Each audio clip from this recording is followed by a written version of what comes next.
Welcome back to Up the Villa and welcome back Ross Barkley. Welcome back Philogene Bidace. Now, I don't know whether this has been a thing before, but normally when players leave, they don't really ever come back.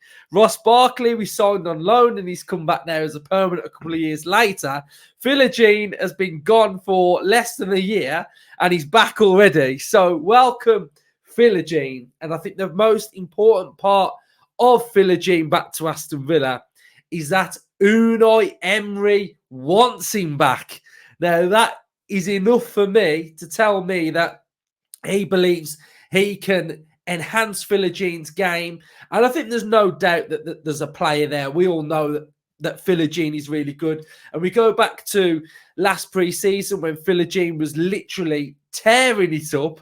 And I think I remember in our season preview, we did like some wild things. And I said Philogene to start first game of the season. He played that good. So welcome back, Philogene. Justin, how you doing?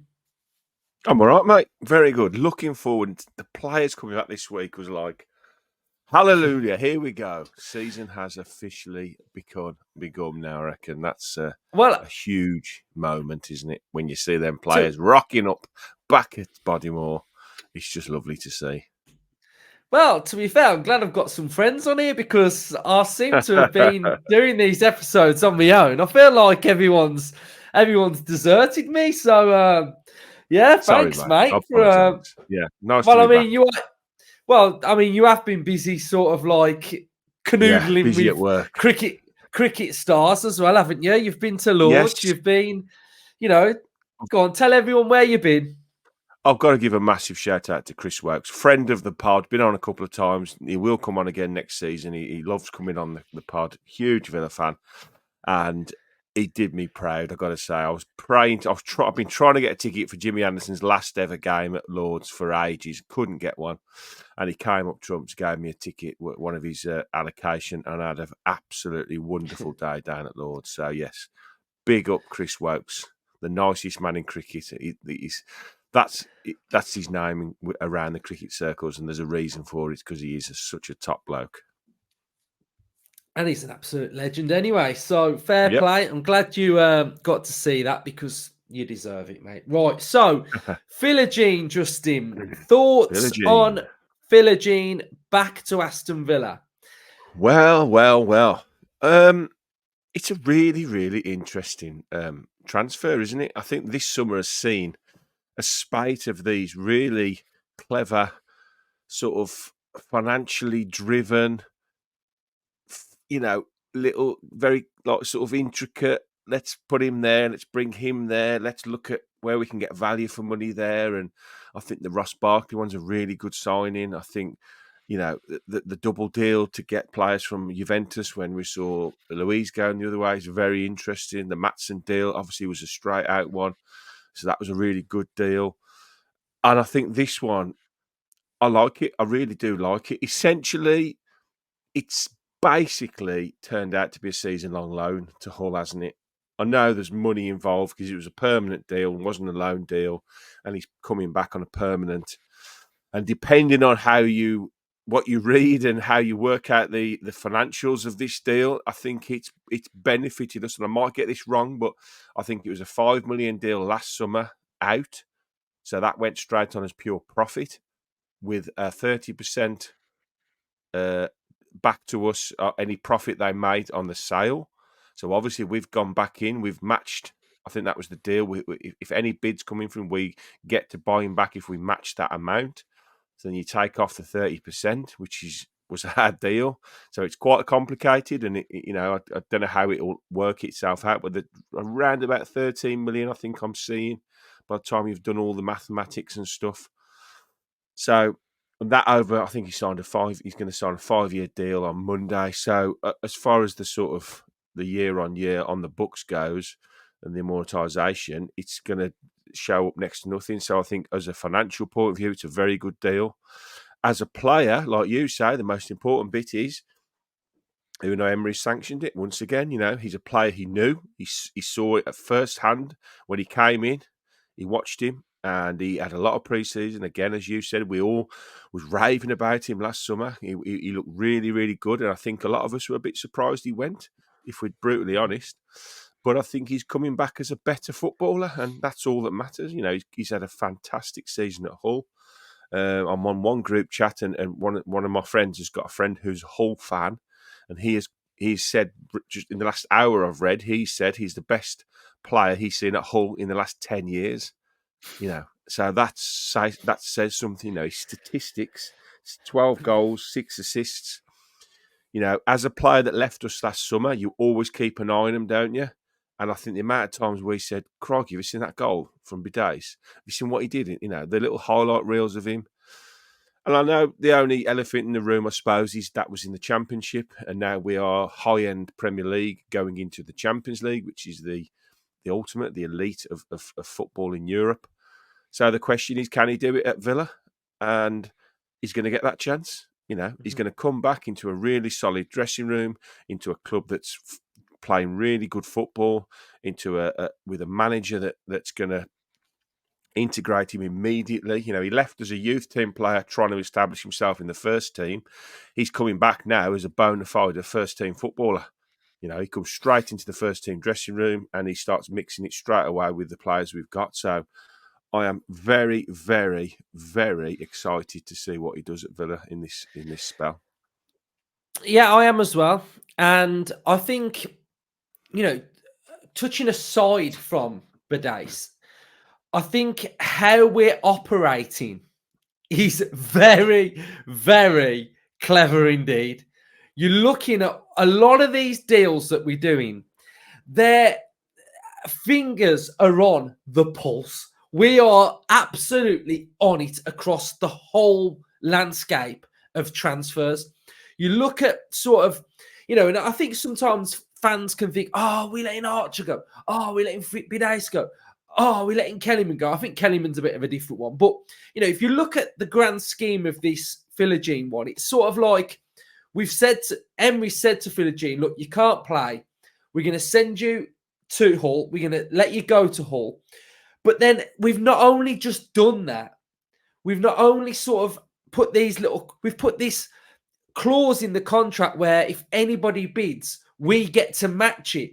But not only do we do that matching, we do the 30% as well. So it's not like bargain basement. We've gone there and we've strategically put these clauses in the contract to do this deal. And I think that tells you everything you need to know about the deal and how we're operating.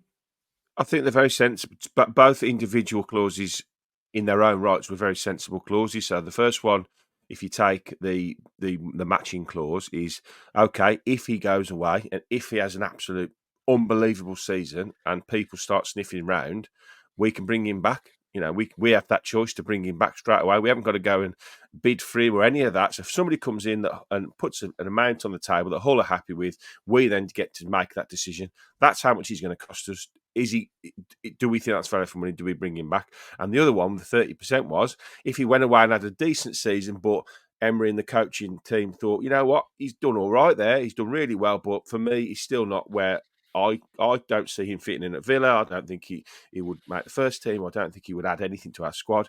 Then you get 30% of the sell on as well. So the fact that you get double bubble by bringing him back and activating both clauses, you know, it's sensible, isn't it? And I think we knew this in the summer. You know, there was lots of towards the end of the season, there was lots of murmurings and rumblings about FFP, profit sustainability. We've got to do a bit of clever workmanship, and I don't think it's done yet.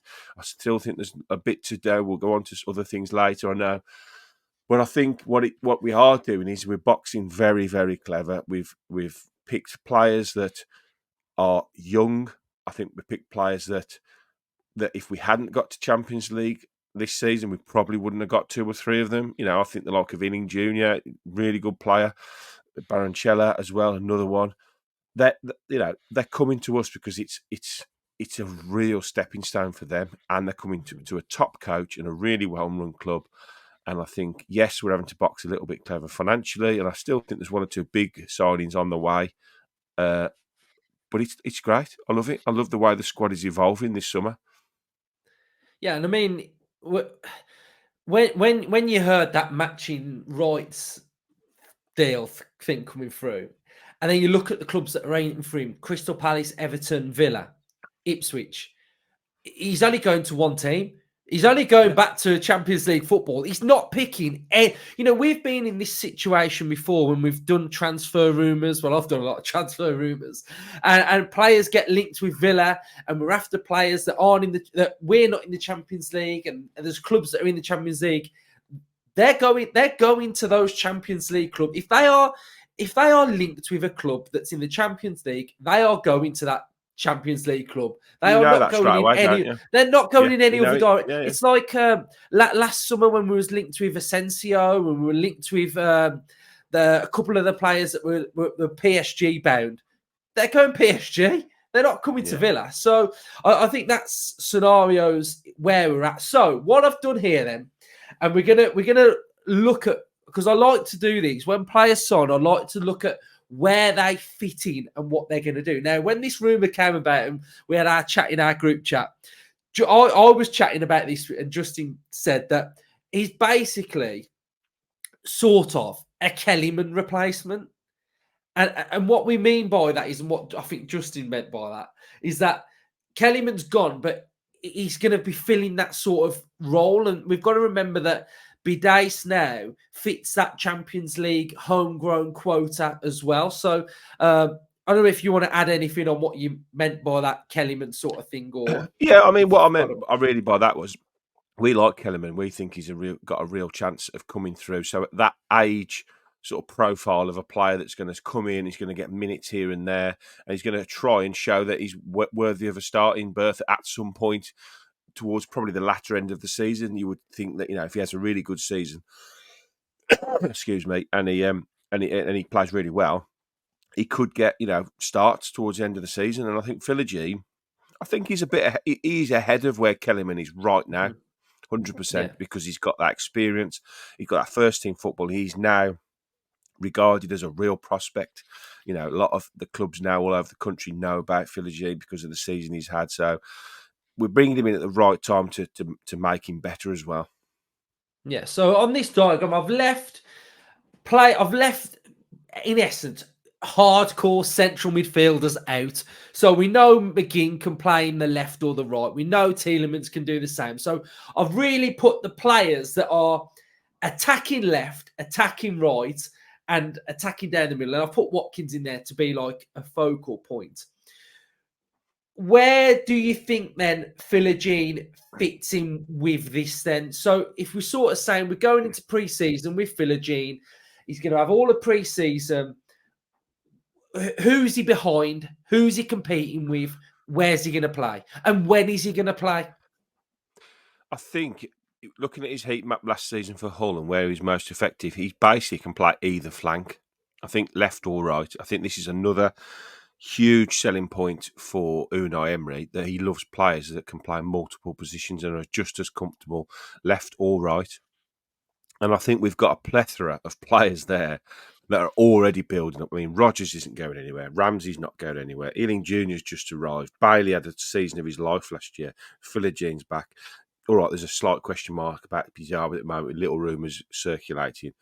But that's 6 players there that for 2 positions. So straight away, the depth of the squad is fantastic. And we've got players there that aren't going to be starters. Ealing Jr. and Philogene, let's say they're the third choice on either flank currently. What a depth of squad you've got there to come in, and the Champions League is going to be really intense. We got 8 games, haven't we? 4 home, 4 away, guaranteed. And hopefully we'll get through another round. So that's 10. I'm hoping for 10 to 12 games in the Champions League, hopefully minimum next season. That's a lot of weekends where you're coming off the back of a European journey. We want to go deeper in cup competitions next year. We really, really do. I really want to put some silverware on that mantelpiece now. Over the next 2 seasons, I want 1 or 2 trophies. I know it's greedy, but that is where we are now as a club. That is the aspirations for Aston Villa now. We've broke into that top 4. We are now a bona fide top ranking team, in my opinion. And the only way to go now and to enhance our reputation further is to start putting silverware on that map. So that means we've got to go deep into the 2 cup competitions. And to do that, you need your second and third choices in all the positions to coming in and affecting games, not just filling that gap and thinking, oh, he'll do. And with the greatest of respect to Callum Chambers, who has left the club today, who was a fantastic professional, I always got the impression everybody liked him. And whenever he was called upon, which wasn't a lot last season, he was happy to come on and try and do his very best. That's great when you're mid-table Premier League. But what we want now is we want players that are going to come on and start League Cup games and FA Cup early round games against, Championship and Premier League clubs if we get drawn against them, and actually affect games, because that is their chance to show it, the manager, they can go into big games and play well in big games. Who knows who will be? We know who roughly will be starting in all positions to start next season, but by the end of the season, could Philogene be a starter? Could he have ousted Leon Bailey from that role because he's had such an amazing rise? Who knows? That's obviously, as it currently stands, that sounds like a ridiculous thing to say because of the levels that Leon Bailey achieved last season. But that has got to be his motivation and goal for next season coming into the club. And that must be what Unai Emery has spoken to him about, because there's no way in the world he signs back for Villa after playing practically every single game and having a plethora of really decent Premier League clubs.